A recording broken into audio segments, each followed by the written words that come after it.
우리가 중국보다 더 싸게가 과연 가능할까? 얼마나 내려갈 수 있을까? 이거를 이제 얘기를 드리면은 어떤 얘기를 하냐면요. 가격 차별화를 되게 이제 하는 거를 정답으로 생각하시는 대표님들이 꽤 계세요. 어떻게 하면 가격 차별화를 하지? 그래서 경쟁자보다 저렴하게 막 하세요. 그러니까 가장 쉬운 차별화 방법이거든요. 마케팅에서 여러 차별화 전략들이 있어요. 차별화 전략이 꼭 그 가격뿐만이 아니라 뭐 상품에도 줄 수 있고 마케팅에도 줄 수 있죠. 프로모션에도 줄 수 있고 뭐 유통처를 다르게 할 수도 있고. 근데 그 중에서도 가격을 건드리시는 분들은 일단은 내 제 살 깎아먹기로 일단은 조금만 싸게. 뭐 예를 들어 원래 내가 팔고 있었던 게 10만 원인데 그래도 한 8만 원대로 내려볼까? 뭐 이렇게 이제 하신다는 거죠. 그래서 그렇게 내려보면은 이윤이 줄어들어요. 당연히 이윤이 줄어들면은 거기서 끝나는 게 아니라 고객들한테 줄 수 있는 고객 경험의 질이 굉장히 나빠지게 되죠. 그러니까 고객 만족도가 떨어질 확률이 높아져요. 그래서 결과적으로는 문제는 여기서 끝나는 게 아니라 더 저렴한 애들이 계속 나온다는 거예요. 왜냐면 우리도 중국만큼은 못 사게 하더라도 그래도 낮추기 시작하고 그럼 또 중국 커머스들은 더 낮추죠. 그러니까 이 치킨 게임을 지금 정말 이제 끝도 없는 그 치킨 게임을 하고 있는 겁니다. 그래서 제가 항상 이제 수업에서도 말씀드렸던 게 어떤 거였냐면은 뭐 재직자분들 대상으로도 그렇고 우리 대표님들 대상으로도 항상 제가 말씀드린 게 어떤 거였냐면은 잘 안 팔리는 상품은 가격을 낮추더라도 잘 안 팔립니다. 그렇죠?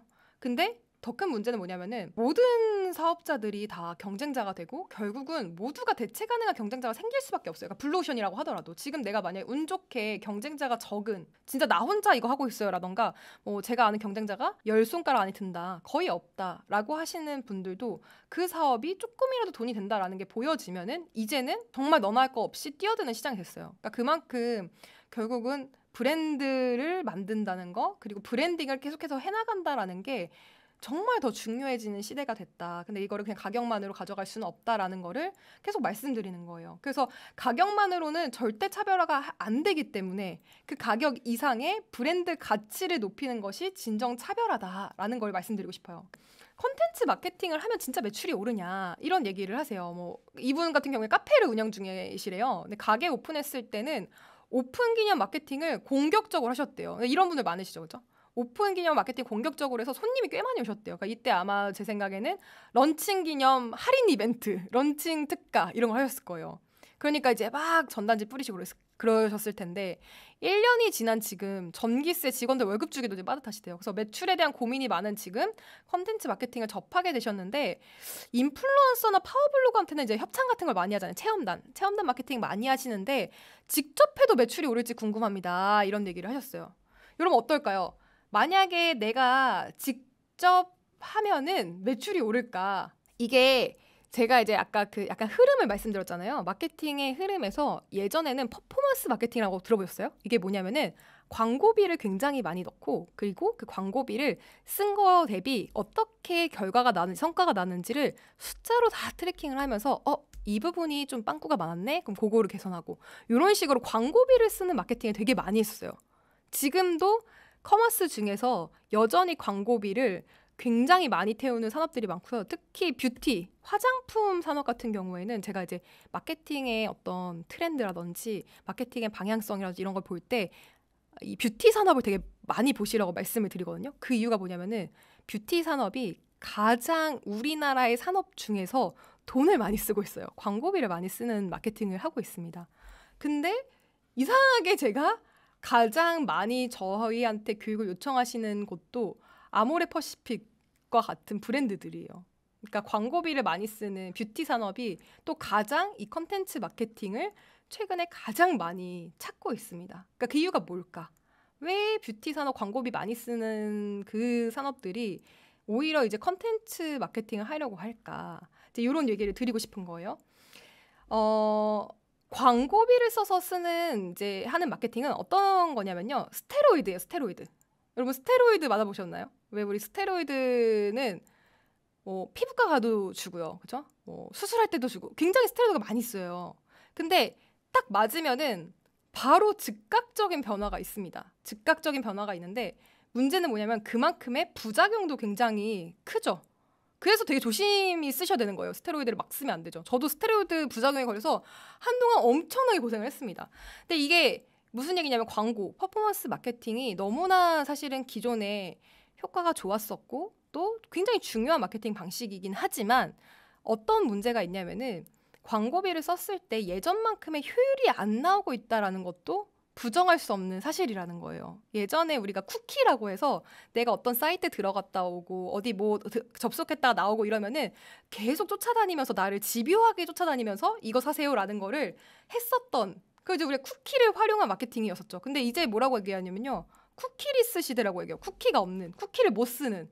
왜냐면 이제 개인정보가 너무 강화되다 보니까 뭐 예전에 인스타그램이든 메타, 페이스북, 유튜브, 구글 모든 플랫폼들이 더 이상 고객 그 개인 정보, 고객의 개인 활동을 쫓아다니면서 할 수 없게 돼버린 거예요. 혹시 아이폰 쓰시는 분들 계세요? 아이폰 쓰시면은 뭐 이런 거 물어보잖아요. 추적하는 거, 이 어플이 너의 행동을 추적하는 거를 허용할래 말래라고 물어보는 거 보신 적 있죠? 그게 사실 예전에는 없었던 거예요. 예전에는 그런 게 없었다 보니까 내가 하는 모든 활동들이 추적이 됐었어요. 인스타그램에서 내가 하는 모든 행동을 추적하면서 이 사람 결혼할 날짜 얼마 안 남았네? 이걸 아는 거죠. 얘가 결혼 컨텐츠를 너무 좋아하니까 계속 결혼 광고를 보여준다거나. 그러니까 이런 식으로 그 사람의 행동을 엄청나게 추적하면서 그거에 맞는 상품을 추천하니까 그래서 우리 사업자들 입장에서는 광고비를 쓰는 마케팅이 훨씬 더 쉬웠던 거죠. 왜냐면은 내가 1,000만 원을 쓴다고 했을 때 1억을 만약에 내 매출을 내면은 이게 만약에 이제 커머스 같은 경우는 조금 다를 수 있지만 뭐 교육 상품이든 다에 조금 더 순수익이 높은 상품은 너무 좋죠. 원가가 거의 만약에 적게 드는 산업이라고 할수록 더 좋고요. 뭐 커머스 같은 경우도 진짜 공격적으로 수익을 많이 남기시는 경우에는 30%까지 마케팅 예산을 쓴단 말이에요. 매출에. 그러면은 그렇게까지 공격적으로 하는 산업군도 있는데 우리 같은 경우에는 만약에 원가가 너무 많이 드는 산업을 하고 있어. 그러면은 더더군다나 이제 마케팅이 어려워지는 거죠. 그래서 제가 어떤 얘기를 좀 많이 드렸냐면요. 기존 방식은 그러니까 상품이 광고를 통해서 고객한테 냅다 전해지는 방식이었어요. 자, 이 상품 어때? 너 이거 좋아했지? 그러니까 이거 한번 써봐. 하고 고객한테 바로 추천되는 구조였어요. 그러니까 이게 어떻게 보면은 설득이라는 게 없었던 거죠. 설득이라는 게 없었어. 그냥 바로 상품이 노출되는 방식. 그러니까 최저가 경쟁을 했던 거예요. 그러니까. 왜냐면 상품이 바로 고객한테 전달되다 보니까 다이소처럼 구구샵, 10,000원의 행복. 일단은 싸고 굉장히 직관적이죠. 이 상품 자체로만 마케팅을 하는 거죠. 상품에 딱히 컨텐츠가 들어갈 자리가 없었어요.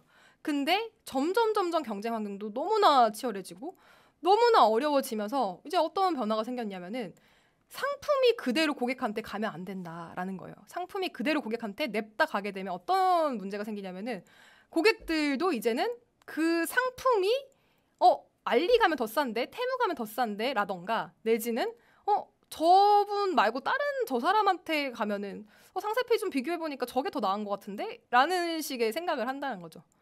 근데 이거를 상품이 냅다 전달되는 게 아니라 컨텐츠라는 형태로 한번 포장이 되면요.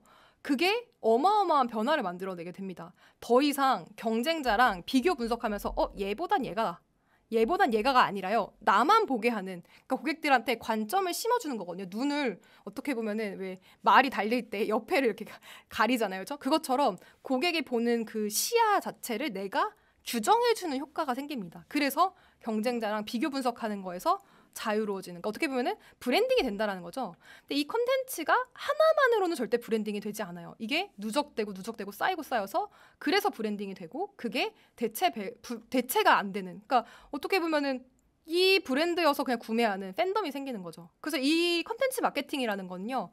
스테로이드가 아니에요. 꽂으면 바로 이게 아니라요.